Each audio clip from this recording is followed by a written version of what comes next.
सभी को नमन, सभी को ओम। तो योग से हम अपने आप को स्वस्थ निरोगी रखने का प्रयास करते हैं। तो इसके साथ ही कुछ लोग हैं जो कर पाते हैं, करते हैं, दृढ़ निश्चय वाले होते हैं, योग कक्षाओं में आते हैं या घर में भी योग कर लेते हैं।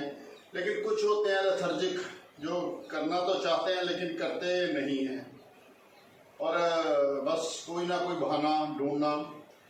तो लेकिन स्वस्थ रहना तो उनका भी अधिकार है, आरोग्य हम सबका अधिकार है। तो अगर आप कक्षा में नहीं भी आ पाते, योग नहीं भी कर पाते, तो एक्यूप्रेशर भी एक बड़ी सरल ही विधि है जिससे हम रोगों से बचे रह सकते हैं।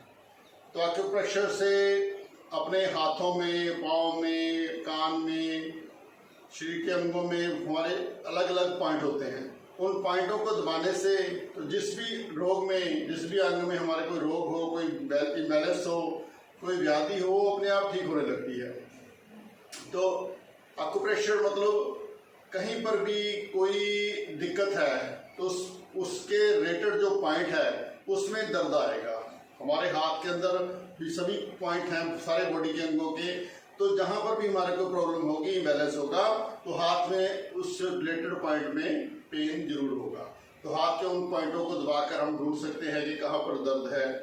तो एक्यूप्रेशर करते हुए हल्का सा दबाना है, ज़्यादा दबाइए अंगूठे के ये टॉप वाला पोर्शन, इससे दबा सकते हैं। ऐसे पॉइंट को दबाया तो इसे दबा के फिर एक्यूप्रेशर कर सकते हैं। तो इसको उंगलियों से भी, अगर कोई पॉइंट 3-4 पॉइंट इकट्ठे हैं तो उनको उंगलियों से ऐसे दबा कर भी हम कर सकते हैं, 4 उंगलियों से आगे वाले पोर्शन से। तो एक्यूप्रेशर जब भी करना है तो हमने ये ध्यान रखना है कि किसी का पेशेंट का करना है या पेशेंट खुद कोई अपने आप करता है तो नाखून हमारे ज़्यादा बड़े हुए नहीं होने चाहिए, नाखून ज़्यादा कटे भी नहीं होने चाहिए ताकि उंगलियों में दर्द ना हो जाए। तो ठीक ठाक नाखून हमारे कटे हुए हों ताकि आगे वाला पोर्शन पूरा दबा सके, आगे वाले पोर्शन से दबा के प्रेशर दे पाएँ। तो प्रेशर जितना पेशेंट बर्दाश्त करता है उतना ही देना है। अगर पेशेंट को ज़्यादा दबा दिया हमने तो उसको चक्कर सा भी आने लगे तो उस वक्त उसको कम कर दें, हटा दें। तो अगर पॉइंट को दबाने से ज़्यादा दर्द हो रहा है तो इसका मतलब प्रॉब्लम भयंकर है, ज़्यादा ही प्रॉब्लम है। तो उसको उस तरीके से थोड़ा सा कम दबा लें ताकि पेशेंट को उतना बर्दाश्त हो सके। तो एक्यूप्रेशर करते हुए हमें कोशिश करनी चाहिए कि भी हमारा अपना भी और सकारात्मक हो, पेशेंट का भी सकारात्मक हो, पॉजिटिव भाव में, चेहरे पर मुस्कान हो, खुशी का भाव हो, और फिर खाली पेट हो। खाली पेट करेंगे तो उससे ज़्यादा लाभ मिलेगा। वैसे खाने से 2-3 घंटे बाद भी कर सकते हैं, लेकिन खाली पेट हो तो ज़्यादा लाभ मिलता है। तो दिन में 2-3 बार आप एक्यूप्रेशर कर सकते हैं।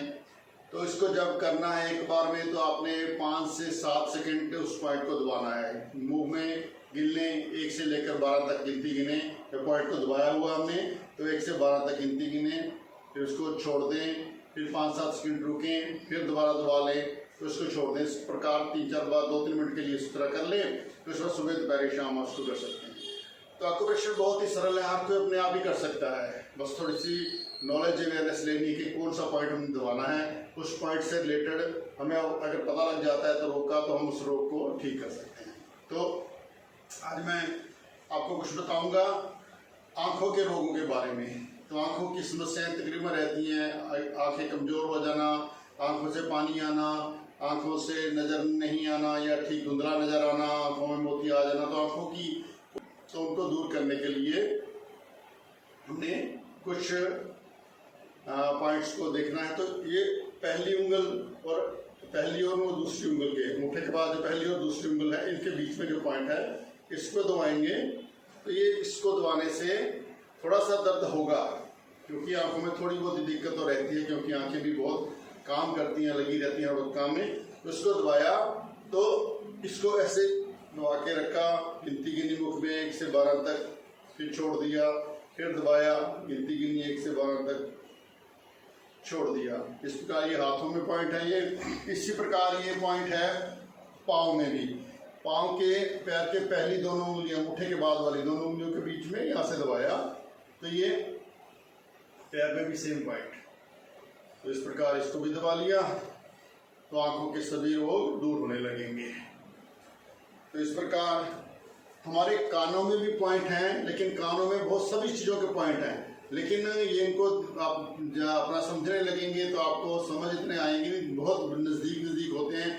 तो कानों के सभी पॉइंट्स को एक बार कानों को पूरा दबा लिया, रोजाना ही ऐसे पूरे इसको दबा लिया तो सभी पॉइंट ऑटोमेटिकली हो जाएंगे। ऐसे 2-3 मिनट ऐसे ऊपर से नीचे से दबा लिया, जैसे पूरे अंगों पे, ताकि सारा अंगों का प्रेशर हो जाए। क्योंकि ये कान हमारी शेप ही ऐसी है जैसे गर्भ में बच्चा होता है, तो उसी प्रकार ही इनकी शेप ऐसी ही बनी हुई है। तो इसके अंदर भी सारी बॉडी के पॉइंट्स हमारे, तो इसको ऐसे दबा लिया तो इससे तभी हमारे सभी रोग अपने आप ऑटोमेटिकली ठीक होने लगेंगे।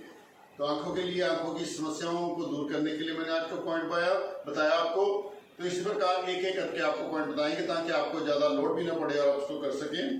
तो मकसद हमारा, जैसे आपने देखते हैं कि हमारे चैनल का नाम भी मेडिसिन आज़ादी। मेडिसिन आज़ादी का मतलब हमने दवाइयों से आज़ादी पानी, दवाइयों के सहारे नहीं रहना, दवाइयों से कैसे छुटकारा पाएं। इस प्रकार छोटे छोटे टिप्स मैं आपको बताता रहता हूं ताकि आप स्वस्थ निरोगी रह पाए। प्राणायाम करें, रोजाना करें, 10-15 मिनट 20 मिनट अपने लिए लगाएं, क्योंकि आरोग्य हमारा जन्म सिद्ध अधिकार है। तो ऐसा भाव आपके अंदर होना चाहिए, हर क्षण सकारात्मक सोच ऐसी होनी चाहिए, एक विल पावर ऐसी होनी चाहिए कि मैंने स्वस्थ रहना है, निरोगी रहना है। तो किसी के लिए नहीं करना है, मैंने खुद के लिए करना है, तो मैंने अपने आप को स्वस्थ निरोगी रखना है। तो 15-20 मिनट भी आप सुबह प्राणायाम के लिए लगा देंगे। जरूरी नहीं कि आपने 4 बजे उठना है, 5 बजे उठना है, आप लेट भी उठते हैं कोई बात नहीं, पानी पियो, पानी पीने के बाद थोड़ा सा फ्रेश होकर उसके बाद आप कर लो 5 मिनट भस्त्रिका कर लो, 10 मिनट कपालभाति कर लो, 5 से 10 मिनट अनुलोम विलोम कर लो, तभी स्वस्थ निरोगी रह पाएंगे। तो हमारा एक मकसद है कि मेडिसिन आज़ादी का, दवाइयों के बगैर हम स्वस्थ निरोगी रह पाएं। तो इस प्रकार सदा प्रसन्न रहें, खुश रहें, और आपको देखते हैं इस वीडियो को और सुनते हैं, उसके साथ आप इसका अभ्यास भी करें और साथ में कमेंट्स में लिखा करें कि आरोग्य मेरा जन्म सिद्ध अधिकार है, या मैंने सदा हंसते मुस्कुराते ही रहना है। तो इस प्रकार सदा स्वस्थ रहें, निरोगी रहें। वीडियो को आगे शेयर करें तो सभी इसको देखकर सभी कुछ ना कुछ लाभ ले पाएं। तो आप किसी को बताएंगे, कोई आगे देखेगा, तो आपका पुरुषार्थ का कार्य भी होगा। तो भगवान श्री कृष्ण जी भी गीता में यही कहते हैं कि जो पुरुषार्थ का कार्य करता है मेरा ही कार्य करता है। तो इस प्रकार सभी को बताएं, सभी करें, सभी स्वस्थ रहें, सभी निरोगी रहें। तो हमारा मकसद सबको निरोगी काया देना, वो भी इससे पूरा होगा। धन्यवाद।